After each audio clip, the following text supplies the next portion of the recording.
En marzo de 1982, unos trabajadores de renovación que desmantelaban una casa victoriana condenada en la calle Snargate de Dover, Inglaterra, descubrieron un diario encuadernado en cuero sellado dentro de una cavidad en la pared que había permanecido intacta durante más de un siglo.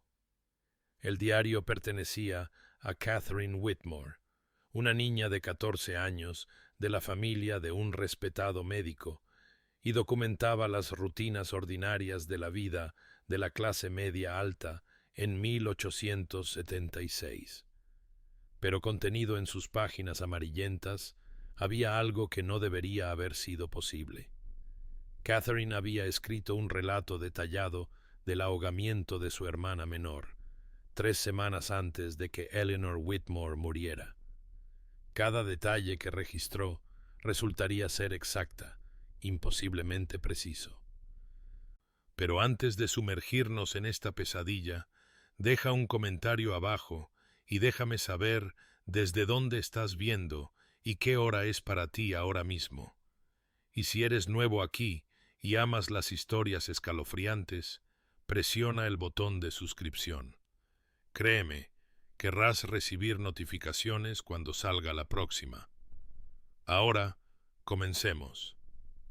El doctor James Whitmore mantenía una próspera consulta médica en la calle Snargate de Dover, atendiendo a las familias de comerciantes y oficiales navales que componían la sociedad respetable de la ciudad en el invierno de 1876.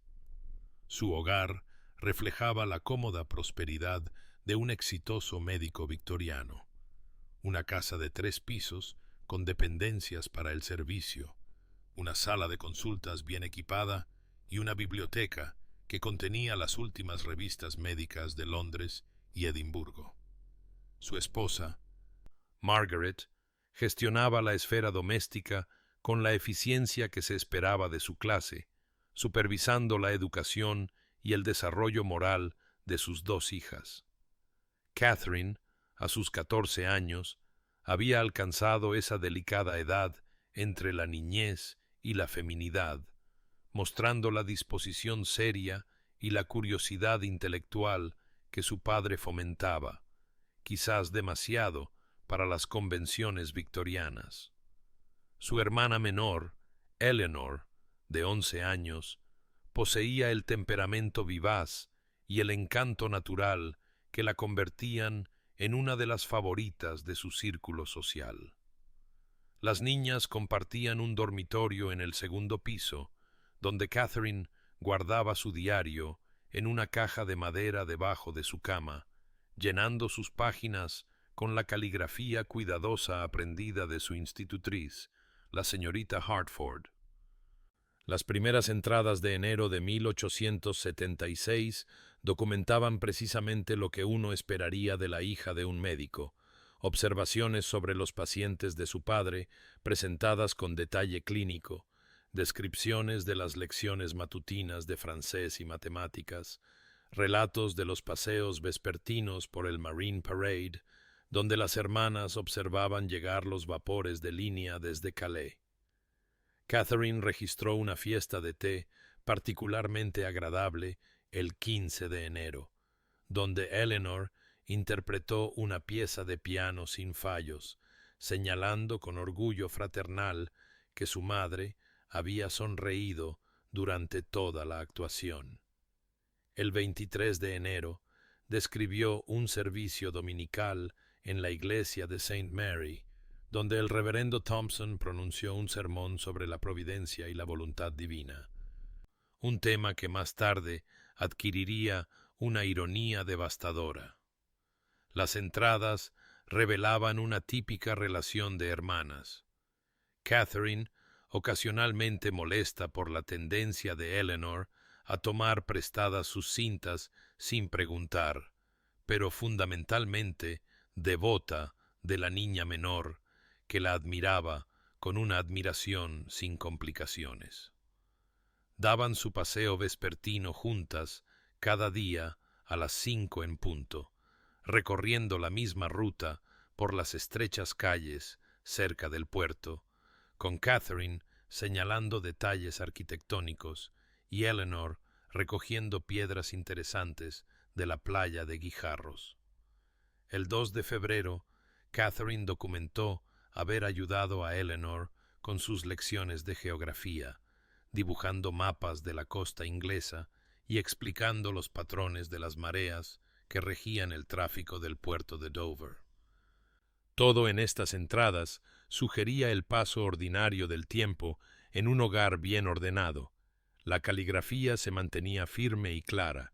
Las observaciones eran las de una niña inteligente y observadora que vivía una vida de privilegio y seguridad. No había ninguna indicación, en esas semanas de invierno de 1876, de que Catherine Whitmore estuviera a punto de documentar algo que desafiaría la naturaleza misma de la conciencia humana y del tiempo. La primera entrada que se desvió del patrón establecido apareció el 3 de marzo de 1876, aunque su importancia solo se haría evidente en retrospectiva. Catherine registró haberse despertado aproximadamente a las 3 de la mañana de un sueño que describió como inusualmente vívido y persistente en la memoria. En el sueño, había estado de pie en un muelle, mirando hacia un agua oscura que se movía con una extraña densidad, casi viscosa, en su movimiento. Anotó la temperatura del aire en el sueño, frío, húmedo, opresivo, y la particular calidad de la luz que sugería una tarde avanzada a principios de primavera. Lo que más la perturbó, escribió, no fue el contenido del sueño en sí, sino los detalles sensoriales que persistieron después de despertar. El olor a algas marinas tan fuerte que revisó su camisón en busca de rastros del océano, el sonido del agua chapoteando contra los postes de madera que continuó incluso cuando se sentó erguida en la cama, completamente consciente. Lo descartó como producto de sus recientes paseos por la costa, aunque la entrada concluía con una inusual admisión de inquietud.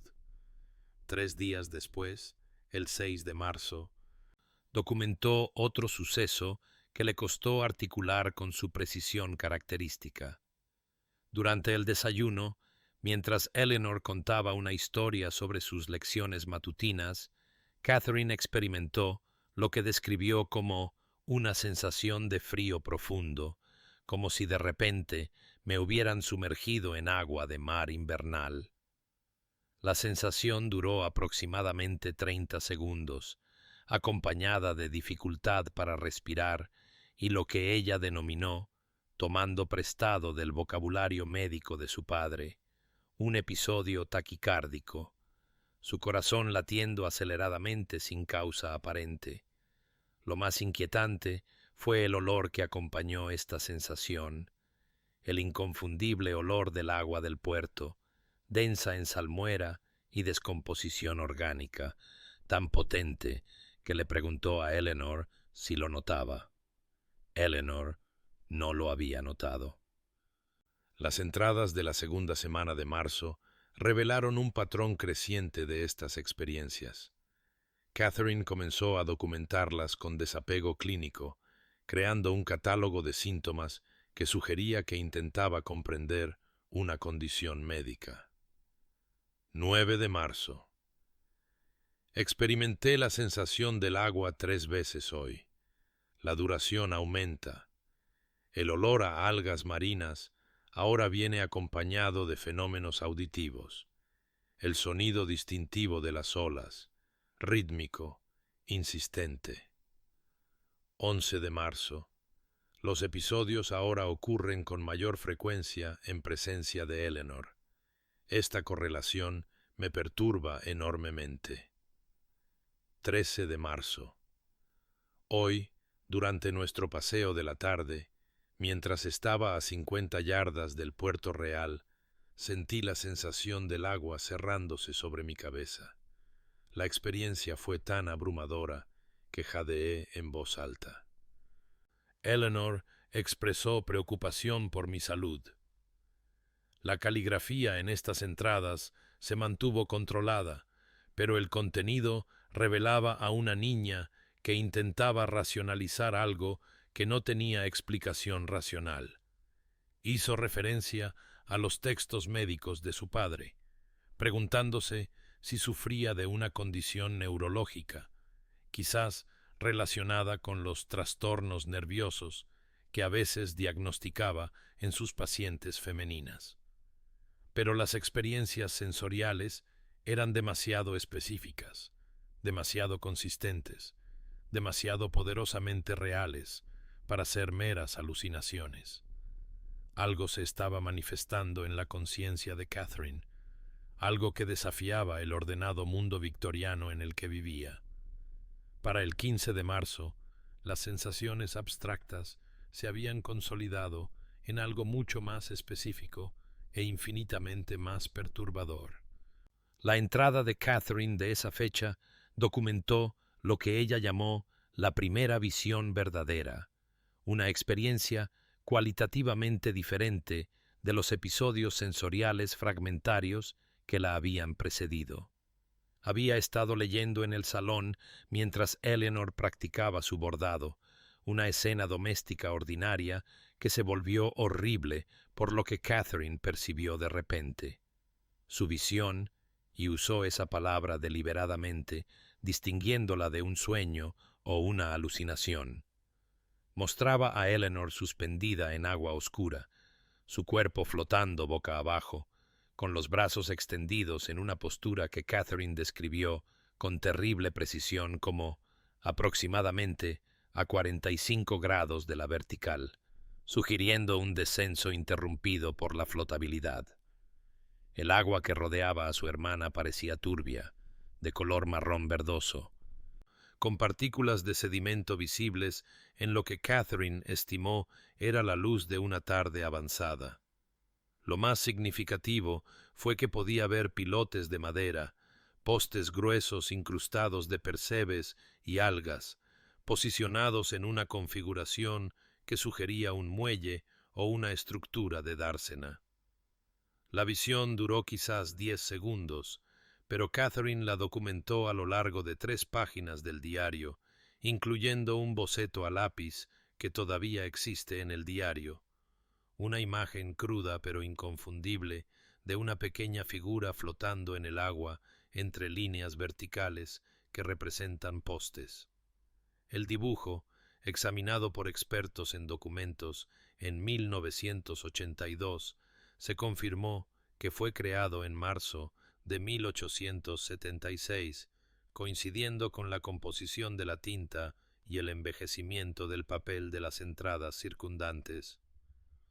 La respuesta de Catherine a esta visión reveló tanto su inteligencia como su desesperación. Inmediatamente consultó la biblioteca médica de su padre, investigando condiciones que pudieran producir percepciones falsas tan vívidas. El 17 de marzo escribió una entrada detallada analizando sus síntomas a través del marco de la disciplina de su padre, enumerando posibles diagnósticos: histeria, neurastenia e incluso la congestión cerebral que el Dr. Whitmore a veces identificaba en pacientes que informaban fenómenos mentales inusuales. Documentó su decisión de confiar en su padre, registrando su conversación el 18 de marzo con la precisión de una transcripción judicial. El Dr. Whitmore, anotó, escuchó con gravedad profesional, pero concluyó que Catherine sufría de una imaginación hiperactiva combinada con una disposición nerviosa común en las niñas de temperamento sensible. Le recetó descanso, aire fresco y abstinencia de leer novelas góticas, que sospechaba que habían influido en sus sueños. La entrada de Catherine de esa noche revelaba su frustración con este diagnóstico. Sabía que lo que estaba experimentando trascendía cualquier categoría que la medicina de su padre pudiera abordar. Las visiones continuaron intensificándose. 20 de marzo. La misma imagen, pero ahora podía ver el vestido de Eleanor, de algodón azul con encaje blanco en el cuello. Nunca la he visto llevar un vestido así. 22 de marzo. La duración de la visión se acerca ahora a los 30 segundos. Puedo observar detalles específicos, el patrón de las ondas en la superficie del agua, el espaciado exacto de los pilotes, aproximadamente a 6 pies de distancia. La luz sugiere una tarde avanzada, quizás las 4 o las 5. 24 de marzo. Ahora veo sus manos, pálidas bajo el agua, los dedos ligeramente curvados.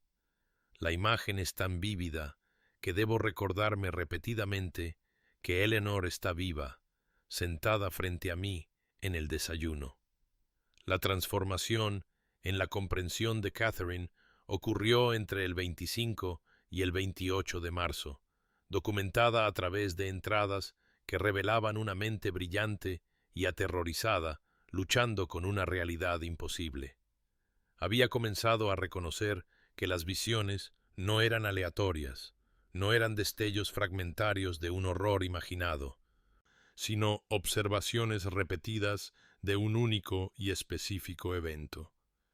El 25 de marzo escribió lo que se convertiría en el pasaje más escalofriante de todo el diario.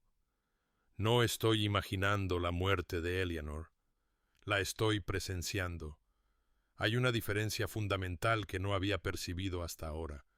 No son creaciones de mi mente, sino observaciones de algo que ocurrirá. A partir de ese momento de terrible claridad, el enfoque de Catherine cambió por completo.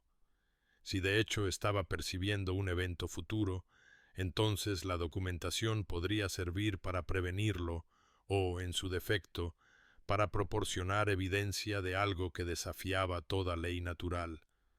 Sus entradas se volvieron extraordinariamente sistemáticas, clínicas en su precisión. La del 26 de marzo documentaba el vestido con minucioso detalle.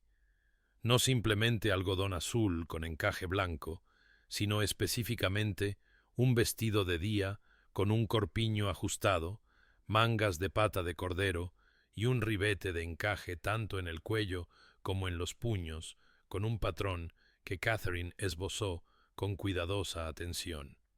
Anotó que Eleanor no poseía tal vestido en ese momento, pero añadió ominosamente: Madre mencionó encargar nuevos vestidos de primavera a la señora Hartley, la modista. Debo averiguar qué se ha pedido. La del 27 de marzo se centró por completo en la ubicación. La visión de Catherine se había expandido para incluir detalles contextuales más allá de la forma flotante de Eleanor. Ahora podía ver partes de la estructura del muelle, específicamente el muelle Granville, identificable por los distintivos postes de amarre de hierro que reconocía de sus paseos. Documentó la posición exacta en relación con los edificios del almacén, el ángulo de visión que sugería que estaba observando desde el propio muelle, aproximadamente a 20 pies de donde flotaba Eleanor. Lo más inquietante fue su documentación de la profundidad del agua, que estimó entre 8 y 12 pies, basándose en la visibilidad de la figura de Eleanor y los patrones de refracción que observó. Las condiciones meteorológicas recibieron igual atención. 28 de marzo. El cielo en mis visiones muestra características consistentes, una densa capa de nubes, de un gris uniforme sin variación, lo que sugiere un cielo completamente cubierto. La calidad de la luz indica una tarde avanzada, aproximadamente entre las 4:30 y las 5. Basándome en el ángulo y la intensidad, percibo una humedad en el aire, esa calidad particular que precede a la lluvia en primavera. Pero la entrada que resultaría más significativa llegó el 29 de marzo, escrita con una caligrafía que mostraba los primeros signos de deterioro respecto a la habitual escritura controlada de Catherine. registró haberse despertado de una visión, ya no confinadas a las horas de vigilia, ahora invadían su sueño, con una certeza absoluta sobre un último detalle. La fecha. No podía explicar cómo lo sabía, solo que el conocimiento existía en su conciencia con la misma realidad innegable que los detalles visuales que había estado documentando. 12 de abril de 1876. Escribió la fecha 3 veces en su entrada, como si la repetición pudiera de alguna manera alterar su verdad. Quedaban 14 días. Catherine Whitmore, de 14 años, conocía el día exacto en que su hermana se ahogaría y cada detalle de cómo ocurriría. Las entradas de los primeros 11 días de abril documentaron un descenso psicológico que era doloroso de presenciar incluso a través de la distancia de un siglo. La entrada de Catherine del 1 de abril registró su decisión de confesárselo todo a su madre, una conversación que tuvo lugar en el salón por la mañana y duró, según la cuidadosa anotación de Catherine, 18 minutos. Transcribió la respuesta de su madre con una precisión devastadora. «Has estado leyendo demasiadas historias sensacionalistas, Catherine. Tu padre y yo hemos hablado de tu estado nervioso. Esta fantasía mórbida sobre Eleanor debe cesar de inmediato». Margaret Whitmore atribuyó las visiones de su hija a la llegada de la feminidad, esa misteriosa transición que la medicina victoriana culpaba de innumerables dolencias femeninas. Le recetó oración, costura y evitar la sobreestimulación. La entrada de Catherine concluía: «No me cree. Nadie me creerá hasta que suceda, y para entonces será demasiado tarde». El 3 de abril documentó una conversación más preocupante con el doctor Whitmore, quien examinó a Catherine con preocupación profesional, tomándole el pulso, examinando sus ojos, haciendo preguntas detalladas sobre sus patrones de sueño y hábitos alimenticios. Le diagnosticó una condición nerviosa aguda y sugirió que si los pensamientos perturbadores persistían, podría necesitar consultar con un colega especializado en trastornos de la mente femenina. La entrada revelaba el horror de Catherine ante esta sugerencia. Las implicaciones de tal consulta en 1876 podían significar el internamiento en una institución, ser apartada del hogar, tratamientos que implicaban aislamiento y sedación. Resolvió ocultar las visiones en curso a sus padres mientras redoblaba sus esfuerzos por proteger a Eleanor por otros medios. Las entradas posteriores documentaron planes cada vez más desesperados y elaborados. 4 de abril. Catherine fingió estar enferma, con la esperanza de mantener a ambas hermanas confinadas en la casa, pero su madre insistió en que Eleanor continuara con su rutina normal. 5 de abril. Inventó una historia sobre hombres rudos merodeando cerca del puerto, intentando asustar a Eleanor para que se alejara de los muelles, pero Eleanor, con desafío infantil, insistió en que no tenía miedo. 6 de abril.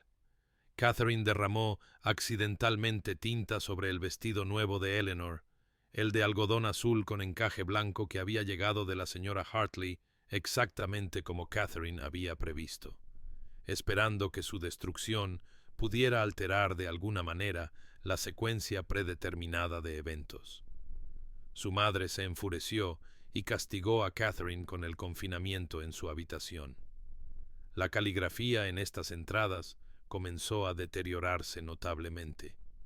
La entrada del 8 de abril mostraba irregularidades en la formación de las letras, con palabras que ocasionalmente se desvanecían o se repetían. La del 9 de abril revelaba el alcance total del estado psicológico de Catherine. 6 visiones hoy, cada una más detallada que la anterior. Ahora puedo ver las ondas expandiéndose desde el cuerpo de Eleanor. Puedo contar los percebes en el cuarto pilote. Conozco la temperatura exacta del agua, aproximadamente 48 grados. ¿Cómo puedo saber estas cosas? ¿Cómo puedo detener lo que no puedo prevenir? 10 de abril. Mañana, y luego el día. Lo he intentado todo. He suplicado, mentido, conspirado, rezado. Eleanor cree que me he vuelto loca. Quizás lo he hecho. La última entrada antes del suceso, escrita el 11 de abril a las 11 de la noche, consistía en una sola frase repetida a lo largo de toda una página con una escritura cada vez más frenética. No dejaré que esto ocurra, no dejaré que esto ocurra, no dejaré que esto ocurra. La entrada del 12 de abril comenzaba precisamente a las 3:17 de la tarde, la hora anotada con una precisión obsesiva en la parte superior de la página. Catherine escribió: «Es hoy. Lo sé con una certeza que trasciende el conocimiento racional, la misma certeza con la que sé mi propio nombre. El cielo ha estado cubierto desde la mañana, exactamente como lo he visto. Eleanor lleva el vestido azul. Madre la ha enviado a hacer un recado para entregar un paquete a la señora Crawford cerca del Marine Parade. Se me ha prohibido acompañarla, un castigo por mi continua histeria. Pero no puedo, no voy a dejarla ir sola. Salgo ahora para seguirla. Si puedo alcanzarla antes de que se acerque al puerto, si puedo impedir físicamente que se acerque al muelle Granville, quizás el futuro que he presenciado aún pueda ser alterado. Quizás el libre albedrío existe después de todo». La entrada terminaba ahí, a mitad de página, con el resto del espacio en blanco. Lo que siguió fue un vacío que hablaba con más elocuencia que las palabras. Ninguna entrada para el resto del 12 de abril, las páginas vacías, como si Catherine hubiera sido incapaz de escribir lo que sucedió a continuación, como si el propio lenguaje hubiera fallado. La siguiente entrada apareció el 13 de abril, fechada en la parte superior, escrita con una letra que apenas se parecía a la escritura anterior de Catherine, temblorosa, irregular, ocasionalmente ilegible. Eleanor se ahogó ayer aproximadamente a las 4:45 de la tarde. La encontré en el muelle Granville, exactamente donde sabía que estaría, exactamente como la había visto. Llegué 7 minutos demasiado tarde. La entrada continuaba durante 6 páginas. Cada palabra aparentemente extraída a través de un tremendo esfuerzo psicológico. Catherine documentó que había seguido a Eleanor por las calles, manteniendo la distancia para no alertar a su hermana, observando cómo Eleanor entregaba el paquete y luego, inexplicablemente, se desviaba de la ruta directa a casa. Eleanor había caminado hacia el puerto, atraída por lo que Catherine describió como ningún propósito aparente, como si la impulsara una dirección invisible. Catherine corrió entonces, abandonando el sigilo, pero Eleanor ya había descendido al nivel inferior del muelle, ya se había acercado demasiado al borde, donde los pilotes de madera se erigían en su configuración de intervalos de 6 pies. Lo que sucedió a continuación no quedó claro en el relato de Catherine. Eleanor o resbaló en los tablones mojados, o se inclinó demasiado sobre el borde, quizás observando algo en el agua. Cayó hacia adelante, golpeándose la cabeza contra un pilote antes de entrar en el agua. Catherine llegó al borde del muelle a tiempo para ver el cuerpo de su hermana flotando boca abajo, con los brazos extendidos exactamente en el ángulo que había documentado semanas antes, el vestido azul ondeando alrededor de la figura de Eleanor, los pilotes de madera visibles en perfecta correspondencia con sus bocetos. El agua estaba turbia, de color marrón verdoso, con sedimento del puerto. El cielo permanecía uniformemente cubierto. Eran las 4:45 de la tarde. Cada uno de los detalles que Catherine había documentado desde el 15 de marzo se había manifestado con una precisión absoluta, imposible. Catherine había gritado pidiendo ayuda, y 2 trabajadores del muelle sacaron a Eleanor del agua en menos de 3 minutos, pero la niña ya estaba muerta, probablemente por el traumatismo craneal inicial o por ahogamiento en los segundos previos al rescate. Lo imposible había ocurrido. El examen médico del cuerpo de su hija menor, realizado por el doctor Whitmore en la hora siguiente a su muerte, documentó hallazgos que más tarde adquirirían una terrible importancia. El informe post-mortem, conservado en los archivos municipales de Dover, registraba una contusión en la región temporal derecha compatible con un impacto contra un objeto sólido. Agua en los pulmones que indicaba el ahogamiento como causa principal de la muerte, y patrones de livor mortis que sugerían que el cuerpo había flotado boca abajo durante aproximadamente 3 a 5 minutos antes de ser recuperado. La hora de la muerte se estimó entre las 4:43 y las 4:47 de la tarde del 12 de abril de 1876. La investigación del forense, convocada el 15 de abril, clasificó la muerte de Eleanor como ahogamiento accidental. El informe oficial describía las condiciones meteorológicas: cielos cubiertos, amenaza de lluvia, los detalles de la ubicación en el muelle Granville, la posición del cuerpo cuando fue recuperado entre el 4º y el 5º pilote y la vestimenta de la víctima, un vestido de día de algodón azul con ribete de encaje blanco. Fue Margaret Whitmore quien descubrió las entradas del diario 3 días después del funeral. Catherine había estado confinada en su cama desde el ahogamiento, atendida por el doctor Whitmore, quien le diagnosticó un colapso nervioso agudo. En un intento de encontrar algo, cualquier cosa, que pudiera consolar a su hija superviviente, Margaret había buscado en la habitación de Catherine y encontró el diario en su caja de madera. Leyó las entradas de marzo primero con confusión, luego con creciente horror. Para cuando llegó a las detalladas predicciones documentadas entre el 25 y el 29 de marzo, leía con manos temblorosas. Le llevó el diario a su marido esa noche. El doctor Whitmore pasó 4 horas examinando cada página, comparando las entradas fechadas con el informe del forense que yacía sobre su escritorio. La correspondencia era absoluta e inexplicable. Catherine había documentado el vestido azul antes de que fuera encargado. Había especificado el muelle Granville antes de que Eleanor tuviera ninguna razón para ir allí.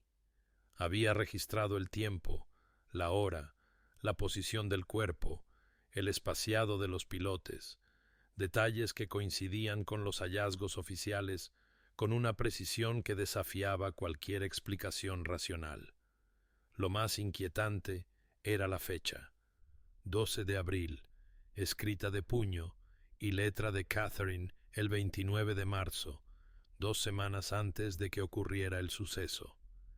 El análisis de la caligrafía, realizado por el propio doctor Whitmore, con la ayuda de un colega familiarizado con la documentación forense, confirmó que todas las entradas estaban escritas en secuencia cronológica continua. La composición de la tinta se mantenía constante, el papel mostraba una progresión de envejecimiento adecuada, no había evidencia de que se hubieran añadido o alterado páginas posteriormente. El 20 de abril, el reverendo Thompson fue convocado a la casa de los Whitmore. El diario le fue presentado como un problema teológico. ¿Cómo podía una niña percibir eventos futuros a menos que Dios le hubiera concedido una visión profética? Y si era así, ¿por qué le mostraría una tragedia que ella era incapaz de prevenir? El reverendo, después de leer algunas entradas seleccionadas, sugirió que la influencia demoníaca podría explicar el conocimiento precognitivo, pero no pudo ofrecer un marco teológico para lo que el diario representaba. La policía de Dover se involucró el 22 de abril cuando surgieron preguntas sobre si el conocimiento previo de Catherine constituía una prueba de su participación en la muerte de su hermana. El inspector William Carrington interrogó a Catherine durante 2 horas, examinando las entradas del diario con la sospecha de alguien que busca pruebas de conspiración o fabricación. No encontró ninguna.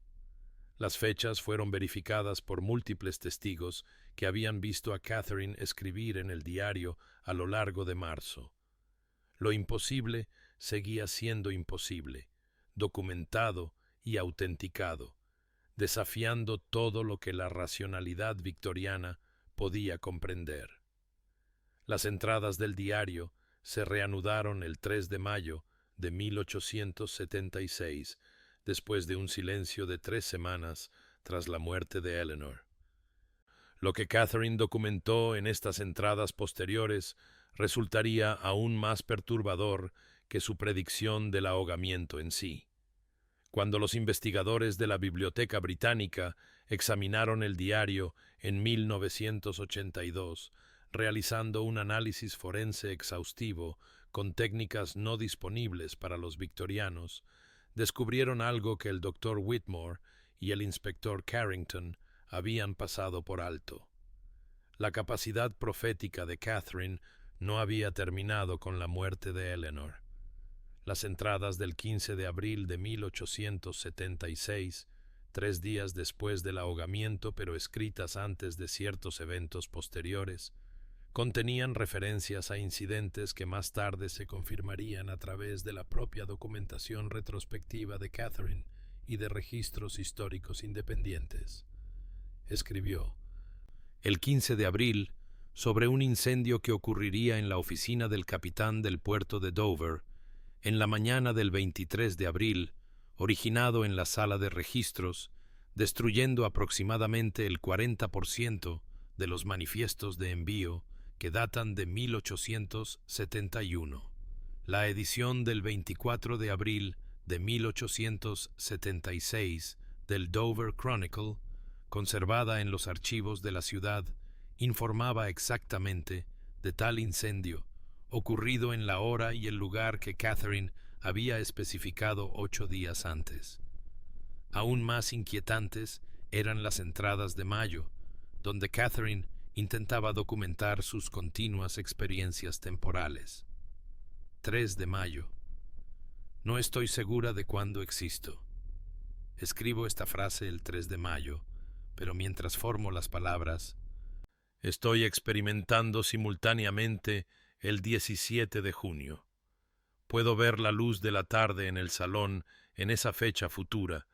Puedo oler la madreselva floreciendo fuera de la ventana. Puedo oír a madre hablando con la nueva criada cuyo nombre aún no conozco, pero que aprenderé que es Sara.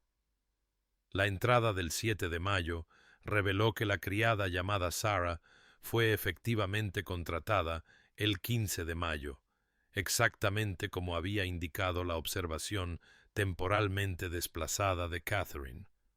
Los expertos médicos que examinaron el diario en 1982 documentaron lo que denominaron fenómenos de desplazamiento temporal. Catherine parecía escribir sobre eventos futuros, no como predicciones, sino como observaciones directas, utilizando construcciones en tiempo presente que sugerían que estaba experimentando múltiples períodos de tiempo simultáneamente. La doctora Helen Marsh, una neuropsicóloga especializada en trastornos de la percepción temporal, señaló en su análisis de 1983 que las descripciones de Catherine no coincidían con ninguna condición psicológica o neurológica conocida. La niña no estaba alucinando ni confabulando, estaba percibiendo eventos futuros reales con la misma claridad sensorial con la que percibía su momento presente. Las entradas del diario de finales de mayo se volvieron cada vez más fragmentadas, mostrando una conciencia que luchaba por mantener la coherencia a través de múltiples experiencias temporales. 24 de mayo. Estoy escribiendo esto, pero también estoy leyendo esto dentro de meses, recordando haberlo escrito. El pasado y el futuro se colapsan en un único momento de conciencia. Ahora entiendo por qué no pude salvar a Eleanor. No estaba presenciando un futuro posible que podría haber evitado. Estaba observando un evento fijo que ya había ocurrido desde la perspectiva de mi yo futuro. Las implicaciones eran asombrosas. Catherine Whitmore parecía haber existido parcialmente fuera de la progresión temporal normal, experimentando el tiempo de forma no lineal, de una manera que sugería que la conciencia misma podría no estar limitada por el flujo unidireccional que gobernaba la realidad física. Ningún marco científico, ni en 1876 ni en 1982, podía explicar adecuadamente lo que el diario documentaba. El diario de Catherine Whitmore reside actualmente en las colecciones especiales de la Biblioteca Británica bajo la designación de acceso restringido MSADD.9462, disponible solo para investigadores acreditados que deben proporcionar una justificación por escrito para su examen. Las restricciones no existen debido a la fragilidad.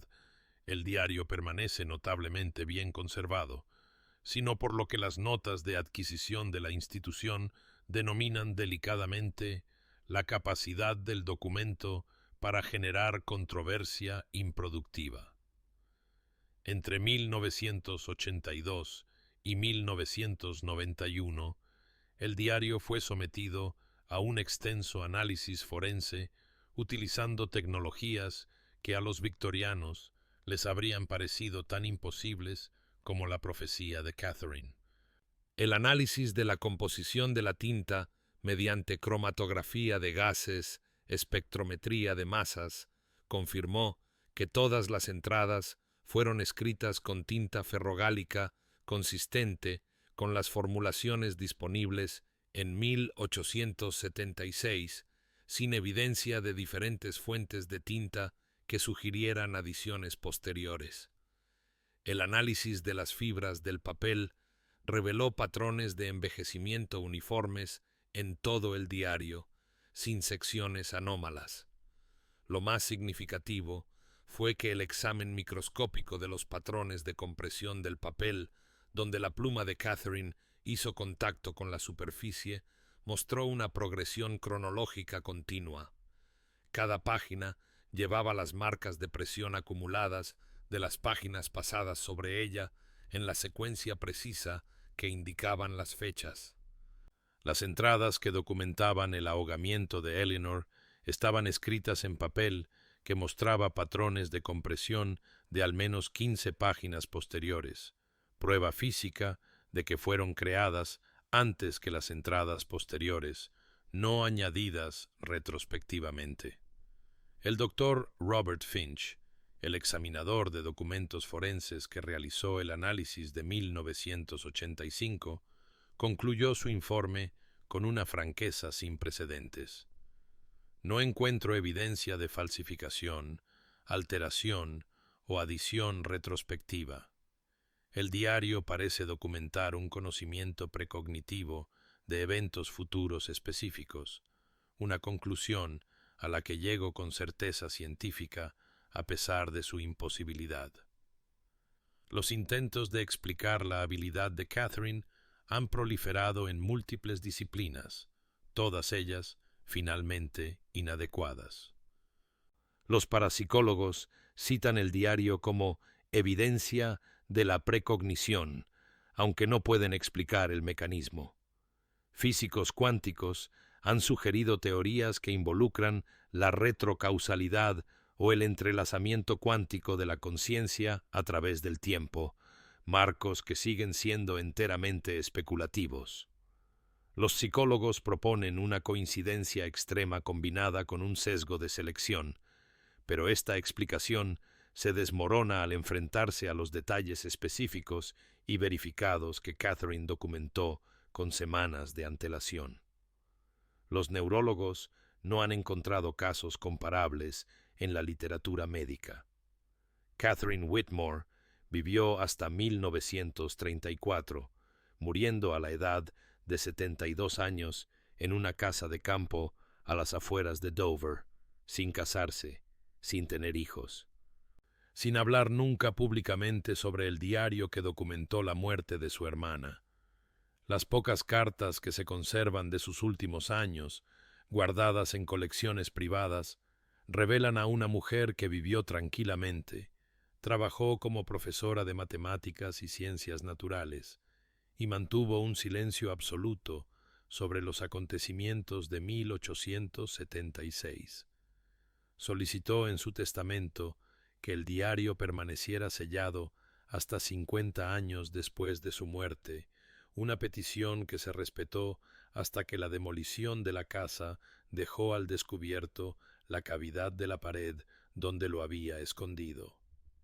El diario sigue siendo tan imposible hoy como lo fue en 1876, una prueba autenticada, verificada y científicamente examinada de que una niña de 14 años documentó una tragedia con detalles precisos semanas antes de que ocurriera, una prueba de que la conciencia humana y el tiempo mismo pueden operar según leyes que aún no comprendemos.